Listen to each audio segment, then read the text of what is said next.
ఈరోజు రాష్ట్ర వ్యాప్తంగా అన్ని మండలాల్లో ఆంధ్రప్రదేశ్ రైతు సంఘం పిలుపు మేరకు నిరసన తెలియజేసి ఎంఆర్ఓలకు మెమరాండాలు ఇచ్చేటువంటి కార్యక్రమానికి పిలుపివ్వడం జరిగింది. ప్రధానంగా 20 చార్ట్ ఆఫ్ డిమాండ్స్ పైన నూతనంగా రాష్ట్రంలో ఏర్పడినటువంటి ప్రభుత్వం ముందు ఎంఆర్ఓల ద్వారా జిల్లా కలెక్టర్లకు, జిల్లా కలెక్టర్ల ద్వారా రాష్ట్ర ప్రభుత్వానికి విజ్ఞప్తి చేసేటువంటి కార్యక్రమం జరుగుతూ ఉంది. అందులో భాగంగానే కడప నగరంలో ఆంధ్రప్రదేశ్ రైతు సంఘం నేతృత్వంలో ఈ కార్యక్రమం జరుగుతూ ఉంది.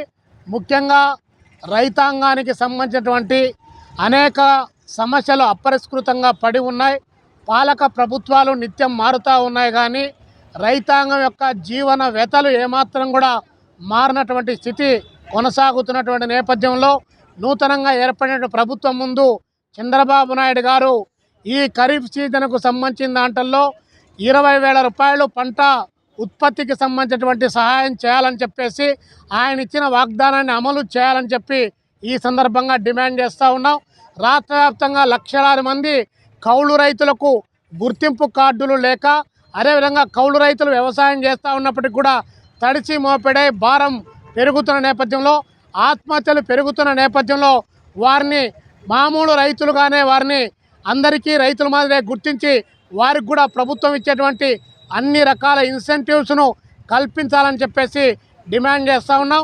అదేవిధంగా రైతాంగానికి 3 లక్షల రూపాయలు లోపు వ్యవసాయం చేయడానికి వడ్డీ లేకుండా ఇవ్వాలని, 5 లక్షల రూపాయలు పావలా వడ్డీతో రుణాలు ఇవ్వాలని చెప్పి డిమాండ్ చేస్తూ ఉన్నాం. గత ప్రభుత్వం రైతాంగానికి స్మార్ట్ మీటర్లు బిగించి వారికి ఉరితాలు వేయడానికి ప్రయత్నం చేసినటువంటి నేపథ్యంలో ఈ ప్రభుత్వం అన్ని రకాల విద్యుత్ స్మార్ట్ మీటర్లను బిగించేటువంటి కార్యక్రమాన్ని రద్దు చేయాలని చెప్పి డిమాండ్ చేస్తూ ఉన్నాం. ప్రాజెక్టులు 20 సంవత్సరాలైనా, 30 సంవత్సరాలైనా, 40 సంవత్సరాలైనా పూర్తి కాకుండా ఈరోజు దర్శనమిస్తున్నటువంటి నేపథ్యంలో నూతనంగా ఏర్పడినటువంటి ప్రభుత్వం ఫస్ట్ ప్రయారిటీ కింద నీటిపారుదల ప్రాజెక్టులు పూర్తి చేయడంతో పాటు వాటికి అనుబంధంగా ఉన్నటువంటి పిల్ల కాలువలను పూర్తి చేయాలని చెప్పి ఈ సందర్భంగా మేము డిమాండ్ చేస్తూ ఉన్నాం. అదేవిధంగా రైతాంగానికి సంబంధించినటువంటి ఎరువులు, ఇత్తనాలు, అదేవిధంగా పెస్టిసైడ్స్ అన్నింటినీ కూడా సరఫరా 50%తో ఇవ్వాలని చెప్పి మేము కోరుతా ఉన్నాం. ఒకవైపున సాంప్రదాయ వ్యవసాయం ఇబ్బంది పడుతున్న నేపథ్యంలో, యాంత్రీకరణ వ్యవసాయం పెరిగినటువంటి నేపథ్యంలో ట్రాక్టర్లతో సేద్యం చేస్తున్నటువంటి రైతుకు అనేక రకాలైనటువంటి నష్టం పెరుగుతూ ఉంది. రోజు రోజుకు డీజిల్, పెట్రోల్ ఛార్జీలు విపరీతంగా పెరుగుతున్న నేపథ్యంలో ట్రాక్టర్లతో సేద్యం చేస్తున్నటువంటి రైతాంగానికి 50% సబ్సిడీతో డీజిల్ సరఫరా చేయాలని చెప్పేసి ఈ సందర్భంగా మేము ప్రభుత్వానికి విజ్ఞప్తి చేస్తున్నాం.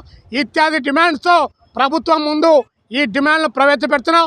తొలుత ఎంఆర్ఓ కార్యాలయాల దగ్గర ఇచ్చి కలెక్టర్లకు పంపించి తద్వారా ఈ రాష్ట్రంలో ఉన్నటువంటి వ్యవసాయ శాఖ మంత్రులు, అదేవిధంగా నీటిపారుదల శాఖ మంత్రులు, అదేవిధంగా వ్యవసాయ శాఖలో అనుబంధంగా ఉన్నటువంటి హార్టికల్చర్, వ్యవసాయ రంగానికి సంబంధించినటువంటి అన్ని రకాల ప్రభుత్వ అధికార యంత్రాంగాన్ని కలవడానికి ఆంధ్రప్రదేశ్ రైతు సంఘం ఈ యొక్క చిరు ఆందోళన ద్వారా ప్రభుత్వం ముందు పెడతా ఉంది. తక్షణం ఇప్పుడున్నటువంటి ముఖ్యమంత్రి మన చంద్రబాబు నాయుడు గారు అన్ని రకాల రైతాంగాన్ని ఆదుకోవడానికి ప్రయత్నం చేయాలని చెప్పేసి ఎరువులు, ఇత్తనాలు అన్నీ కూడా ఆర్బీకే సెంటర్ల ద్వారా సరఫరా చేసి రైతాంగానికి ఏ లోటు లేకుండా చూడాలని చెప్పి డిమాండ్ చేస్తున్నాం. రాష్ట్రంలో నకిలీ ఎరువులు, నకిలీ ఇత్తనాలు రైతాంగాన్ని కాటు వేస్తూ ఉన్నాయి. ఈ నేపథ్యంలో ఎరువులు, కల్తీ ఇత్తనాలను అరికట్టడంలో గత ప్రభుత్వం వైఫల్యం చెందింది.